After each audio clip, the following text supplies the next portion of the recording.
رسول خدا بیان کرتے ہیں کہ 3 دوست عبادت کے لیے جو ہے وہ غار میں گئے اور غار میں عبادت کرتے رہے.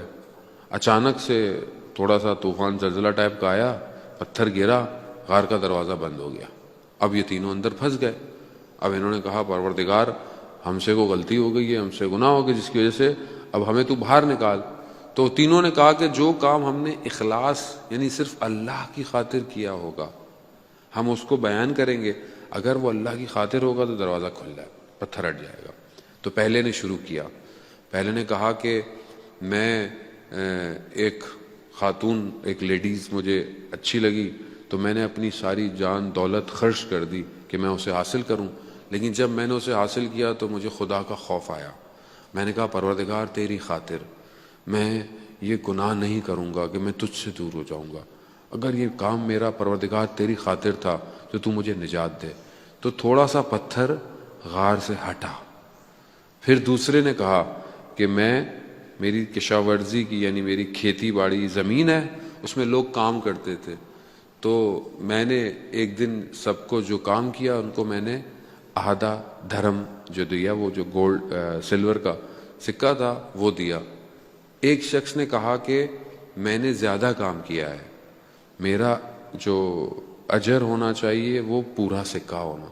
تو میں نے اسے فی الحال نہیں دیا یا اس کو دینے لگا تو وہ چھوڑ کے چلا گیا، ناراض ہو کے چلا گیا.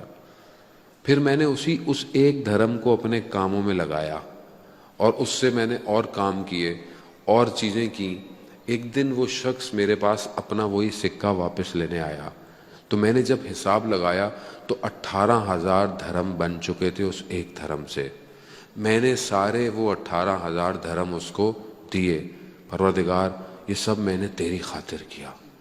تو کہا پتھر تھوڑا سا اور ہٹا. تھوڑی سی روشنی آئی مگر ہم باہر نہیں نکل سکتے تھے. پھر تیسرے نے کہا کہ پروردگار میں نے جو ہے وہ جو بھی کام کیا وہ یہ تھا کہ میں ایک دن میرے ماں باپ سو رہے تھے اور میں ان کی خدمت میں کچھ کھانا لے کر پہنچا، لیکن میں نے کہا کہ یہ سو رہے ہیں، اگر میں زمین پہ رکھوں گا تو کہیں کوئی سانپ یا کوئی جانور اس کھانے کے چکر میں ان کو ڈس نہ لے، اور ان کو بھی میں اٹھانا نہیں چاہتا تھا. تو یہ کھانا لے کر میں کھڑا رہا جب تک وہ نہیں اٹھے. پروردگار میں نے یہ کام خالص تیری خاطر کیا تھا. کہا کہ پتھر جو ہے وہ اپنی جگہ سے ہٹ گیا. رسول خدا فرماتے ہیں کہ یہ تینوں اپنے کردار کے سچے انسان تھے. عزیزان محترم، ہم اپنی زندگی میں کہاں پر اخلاص رکھتے ہیں؟ رمضان یہ پریکٹس دے رہا ہے ہمیں. یعنی شاید ہم عام دنوں میں پریکٹس نہیں کر پائیں. ہم کوئی بھی کام کریں، افطار کریں، کسی کو کھانا کھلائیں، کوئی بھی اپنے طرف سے کوئی بھی کام کریں، کیا یہ کام ہمارا اللہ کی خاطر ہے یا نہیں ہے؟ یا مثال کے طور پر آپ بولے ہم نے درس رکھا ہے، ہم نے درس رکھا، اب کیا ہم نے لوگوں کی خاطر رکھا ہے یا اللہ کی خاطر؟ کیا ہم اللہ کو راضی کرنا چاہتے ہیں یا لوگوں کو راضی کرنا چاہتے ہیں؟ خوب یہی سے انسان محسوس ہوتا ہے کہ انسان کس کے لیے کام کر رہا ہے. خوب یقیناً آپ یہی چاہتے ہیں کہ اس سے درس سے یا جو بھی یہاں پروگرام ہو رہے ہیں، قرآن ہے، دعا ہے، اس سے ہم اللہ کے قریب ہوں.